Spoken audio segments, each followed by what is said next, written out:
اعوذ باللہ من الشیطان اللعین الرجیم بسم اللہ الرحمن الرحیم رب اشرح لی صدری ویسر لی امری واحلل عقدۃ من لسانی یفقہوا قولی۔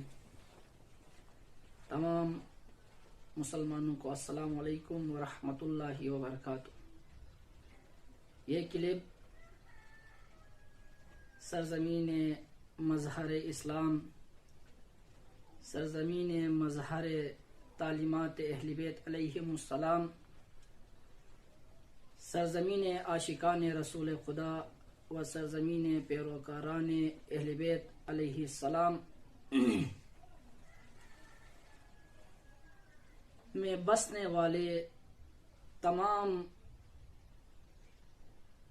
مسلمانوں کو، تمام شیعہ سنی اسماعیلی و نور بخشی عوام کو آگاہی دینے کے لیے بنایا جا رہا ہے، تاکہ تمام افراد یہ جان سکیں و سمجھ سکیں کہ اس جنت نظیر وادی کو